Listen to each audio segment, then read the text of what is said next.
इस समय माननीय जयपुर हाईकोर्ट का ये कोर्ट ऑर्डर चर्चा का विषय बना हुआ है, जिसमें फैसला जो आया था वो आया था आपका 2022 में। 2022 में ये कोर्ट जजमेंट दिया गया था, आप स्क्रीन पर देख पा रहे होंगे। मामला ये था कि राजस्थान में रीट 2022, जिसके लिए एडवर्टीजमेंट 16 दिसंबर 2022 को जारी किया गया, प्राइमरी के लिए ग्रेड 3 लेवल 1 की बात की जा रही है प्राइमरी के लिए, जिसमें बीएड अभ्यर्थियों को राजस्थान सरकार ने पात्र नहीं माना था। लेकिन ऐसे बीएड कैंडिडेट जो कि पहले ही ब्रिज कोर्स कर रखे हैं, उन्होंने माननीय जयपुर हाईकोर्ट का दरवाजा खटखटाया। आपको ध्यान ये देना है कि इससे पहले, इस याचिका से पहले माननीय जोधपुर हाईकोर्ट ने बीएड अभ्यर्थियों को 25 नवंबर 2021 को ही प्राथमिक के लिए अपात्र घोषित कर दिया था। उसके बावजूद भी जयपुर हाईकोर्ट ने ऐसे बीएड कैंडिडेट जो कि पहले से ब्रिज कोर्स कर रखे हैं, 6 माह का ब्रिज कोर्स, उनके इस कोर्स को अलाउ कर दिया प्राइमरी में शामिल होने के लिए 22 सितंबर 2017 के एनसीटी के उस पत्र के आधार पर। अब 22 सितंबर 2017 का जो एनसीटी का लेटर है वो बहुत ज़्यादा महत्वपूर्ण है, इसके बारे में डिटेल में चर्चा करेंगे। साथ ही साथ अभ्यर्थियों के मन में ये जानने की इच्छा है कि क्या जब ऐसे अभ्यर्थी जो पहले से ऑलरेडी बीएड और ब्रिज कोर्स कर रखे हैं नियुक्ति से पहले, अगर उनको अलाउ किया जा सकता है जयपुर हाईकोर्ट के फैसले के आधार पर, तो फिर ऐसा क्यों ना किया जा सकता है कि जो पहले से बीएड कैंडिडेट हैं उनको नियुक्ति से पहले ही ब्रिज कोर्स करा दिया जाए 6 माह का, और उनको प्राइमरी के लिए हमेशा के लिए पात्र कर दिया जाए। इन सबके रिगार्डिंग डिटेल में बात करेंगे, अंत तक जुड़े रहिएगा। नमस्कार दोस्तों, मेरा नाम है नीरज, आप देख रहे हैं कैरियर बिट यूट्यूब चैनल। अगर आप इस चैनल पर पहली बार विजिट कर रहे हैं तो इसको सब्सक्राइब करते हुए बेल आइकन को प्रेस करना ना भूलें। माननीय जयपुर हाईकोर्ट ने एनसीटी के जिस 22 सितंबर 2017 के पत्र का जिक्र किया है अपने कोर्ट ऑर्डर में, वो आप अपने स्क्रीन पर देख पा रहे होंगे। ये जो पत्र है वो एक रिकॉग्निशन लेटर है जो कि 2 कोर्स के बारे में बात करता है। पहला, ऐसे इन सर्विस टीचर्स, ध्यान से समझिएगा, इन सर्विस टीचर्स में जब बात कर रहा हूं तो यानी कि ऐसे टीचर जो पहले से ही पढ़ा रहे हैं प्राथमिक विद्यालयों में, वो बीएड भी हो सकते हैं और बिना किसी डीएलएड या फिर बीएड के हो सकते हैं। और ऐसे शिक्षकों के लिए जब हमारे देश में आरटी एक्ट लागू हो जाता है, उसके बाद से एक कानून बन गया कि बिना ट्रेनिंग का कोई भी शिक्षक के पद पर नियुक्त नहीं हो सकता।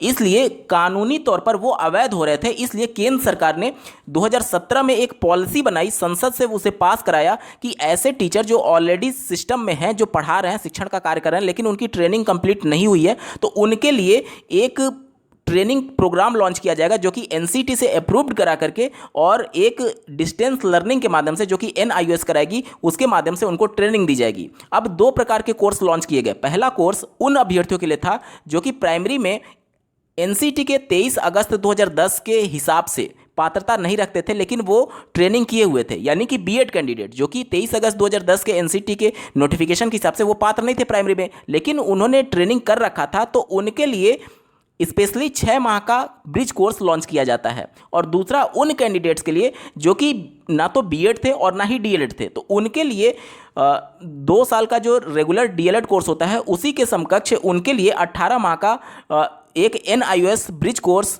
डिजाइन किया जाता है। साथ ही साथ यहाँ पर मैं बता दूं कि जो इनका 18 माह का ड्यूरेशन है, उसी में 6 माह का अलग से उनके लिए एक तरीके से इंटर्नशिप का प्रोग्राम शेड्यूल किया जाता है। तो इन सभी को लेकर के ये पूरा लेटर जारी किया गया था। अब ध्यान देने वाली बात यह है कि जो 18 माह का डीएलएड कोर्स था एनआईओएस से, वो उन अभ्यर्थियों को करना था जो कि ना तो बीएड थे और ना ही डीएलएड थे, मतलब कि कोई कोर्स उन्होंने नहीं कर रखा था और वो प्राइमरी में पढ़ा रहे थे। और 6 माह का जो ब्रिज कोर्स था वो उन अभ्यर्थियों को करना था जो कि ऑलरेडी बीएड थे और उनका प्रशिक्षण था, लेकिन 23 अगस्त 2010 के नोटिफिकेशन के हिसाब से प्रशिक्षण नहीं था, तो उनको 6 माह का अलग से ब्रिज कोर्स करना पड़ रहा था। अब यहाँ पर जो ऑनरेबल जयपुर हाईकोर्ट ने फैसला दिया है वह इसी पत्र के उस 6 माह के ब्रिज कोर्स के आधार पर दिया है जो कि बीएड अभ्यर्थियों ने किया हुआ था।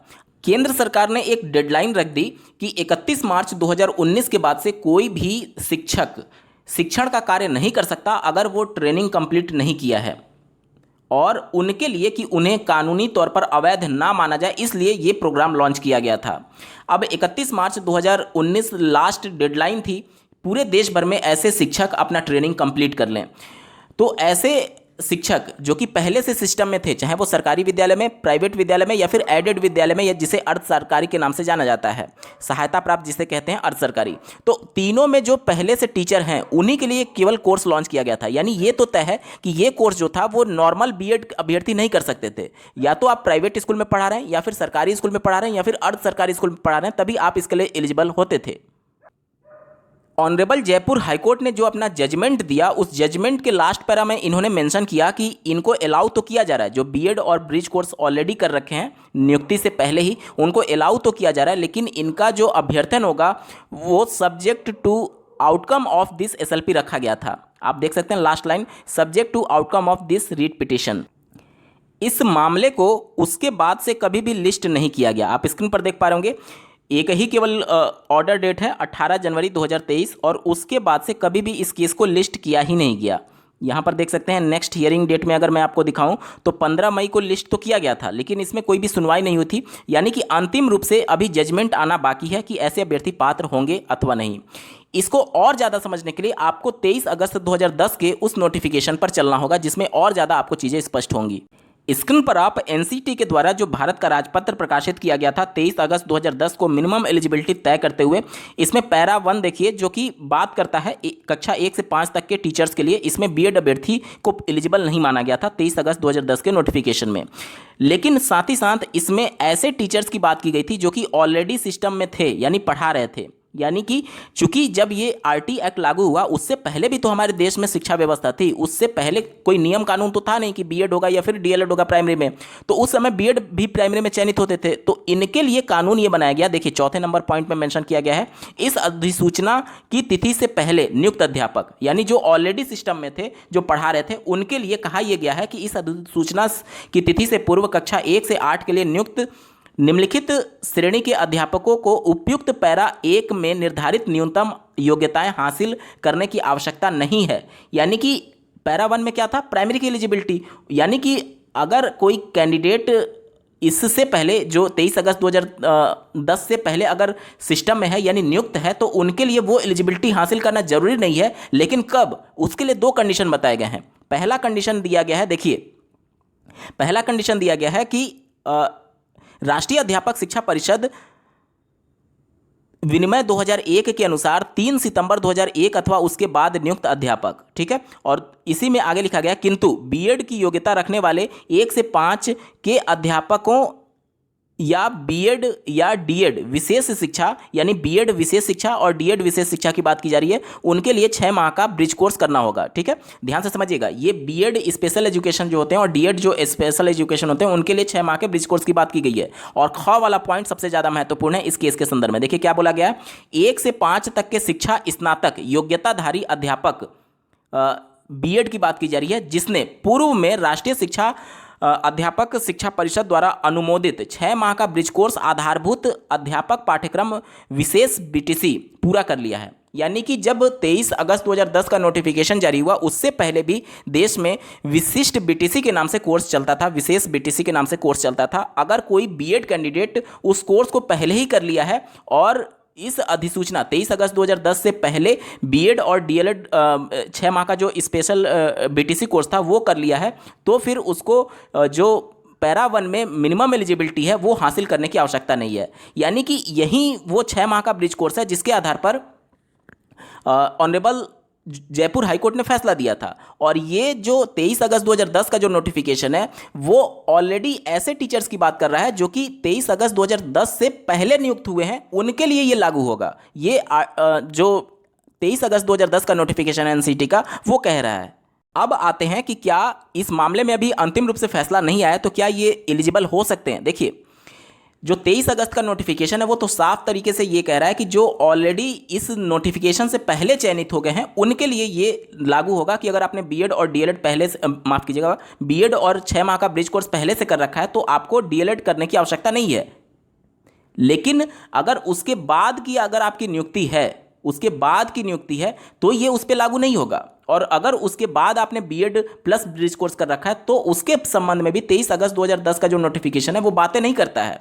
यानी कि जो ऑनरेबल जयपुर हाईकोर्ट ने फैसला दिया वो 22 सितंबर 2017 के एनसीटी के उस रिकॉग्निशन लेटर के आधार पर दिया है। अभी अंतिम रूप से फैसला आना बाकी है।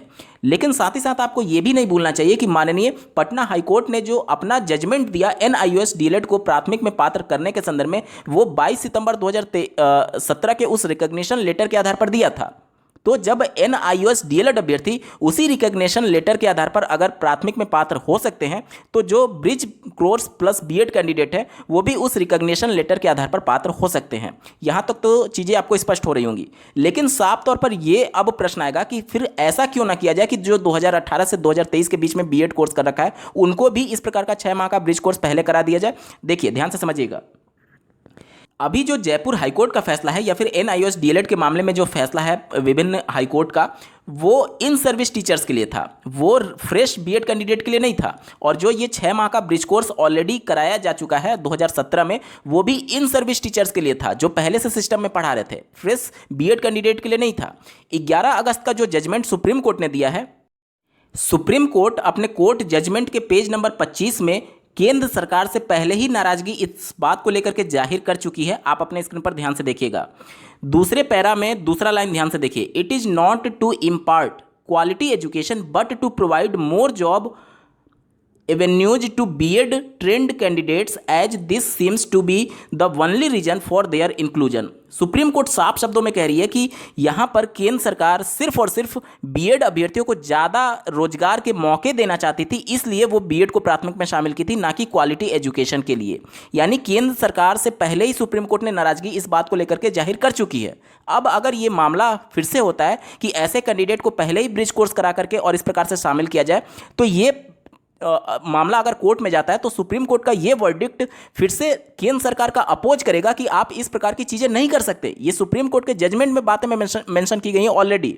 इसके अलावा आप ये भी ध्यान दीजिए कि जो NIOS डीएलएड का मामला है उसको जो हाईकोर्ट ने अलाउ किया है, उसके आधार पर जो ब्रिज कोर्स वाला मामला है, जो कि एक ही लेटर में रिकॉग्निशन दिया गया था 22 सितंबर 2017 को, वो चांसेस हैं कि अगर NIOS को मौका मिलता है तो उस वाले ब्रिज कोर्स को मौका मिलेगा।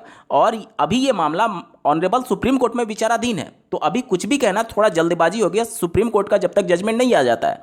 लेकिन ये सभी आप देखिए कि वो इन सर्विस टीचर्स के लिए था। जब RT एक्ट लागू हुआ, देश भर में ये कानून लागू हुआ, तो पहले से जो सिस्टम में टीचर्स थे उनके जॉब पर खतरा मंडराने लगा, उनको बचाने के लिए सब किया गया था। लेकिन आज की परिस्थिति आप देखें तो बिल्कुल अलग है। ये मामला फ्रेश बीएड कैंडिडेट पर लागू हो ही नहीं सकता, क्योंकि सुप्रीम कोर्ट ने साफ शब्दों में अपने कोर्ट जजमेंट में मेंशन किया है। साथ ही साथ अगर आप 23 अगस्त का जो NCT का वो गजट है वो भी इसका विरोध करेगा, क्योंकि ये जो पहले से जब 23 अगस्त का नोटिफिकेशन नहीं आया था उसके पहले से जो सिस्टम में टीचर्स थे उनके लिए ये छूट दी गई थी कि अगर आप पहले से bridge course plus BEd course किए हुए हैं तो आपके लिए पैरा 1 वाली एलिजिबिलिटी जरूरी नहीं है, और अगर उसके बाद जितने भी नियुक्ति वाले कैंडिडेट हैं उसके लिए वो जरूरी होगा। आप इसके अंतर्गत एक प्रावधान है RT एक्ट के धारा 23 के उपधारा 2 के अंतर्गत कि अगर आपके राज्य में जो मिनिमम एलिजिबिलिटी से संबंधित अभ्यर्थियों की संख्या कम है, जैसे डीएलएड की संख्या कम है, तो वहां पर राज्य सरकार केंद्र सरकार के अप्रूवल के माध्यम से NCT से अप्रूवल लेकर के वह बीएड कैंडिडेट को अलाउ कर सकती है, यानी कि क्वालिफिकेशन को लोअर डाउन कर सकती है अधिकतम 5 साल के लिए। और उस कंडीशन में बीएड अभ्यर्थियों को ब्रिज कोर्स कराना होगा। जैसे आप उत्तर प्रदेश में 2012 का मामला ले लीजिए, जब 2012 में 72,825 शिक्षकों की भर्ती आई थी, उस समय डीएलएड की संख्या पर्याप्त नहीं थी, तो उस समय राज्य सरकार ने बीएड को अलाउ किया NCT से अप्रूवल लेकर के केंद्र सरकार के हस्तक्षेप के माध्यम से, और उन बीएड कैंडिडेट को फिर से विशिष्ट BTC कराया गया, 6 माह का ब्रिज कोर्स कराया गया।